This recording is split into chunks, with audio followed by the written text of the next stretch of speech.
السلام علیکم ورحمۃ اللہ وبرکاتہ۔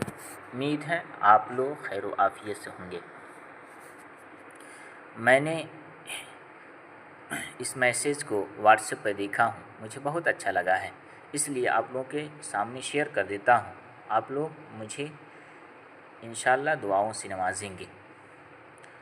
سماعت فرمائیں۔ کافی ساتھیوں کا یہ سوال ہے کہ مطالعہ تو کرتے ہیں پر کچھ یاد نہیں رہتا، تو پھر مطالعہ کا فائدہ کیا؟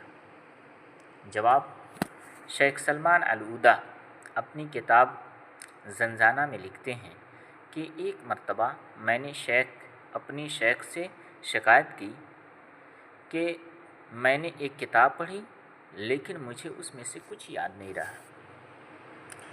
چنانچہ انہوں نے مجھے ایک کھجور دی اور فرمایا، لو یہ چباؤ۔ پھر مجھ سے پوچھا، کیا اب تم بڑے ہو گئے؟ میں نے کہا، نہیں۔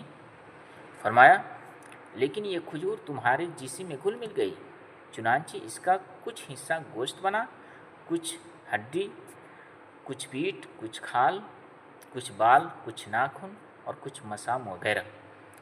تب میں نے جانا کہ جو کتاب بھی میں پڑھتا ہوں وہ تقسیم ہو جاتی ہے، چنانچہ اس کا کچھ حصہ میری لغت مضبوط کرتا ہے، کچھ میرا علم بڑھاتا ہے، کچھ میرا اخلاق سنوارتا ہے، کچھ میرے لکھنے بولنے کے اسلوب کو ترقی دیتا ہے، اگرچہ میں اس کو محسوس نہیں کر پاتا۔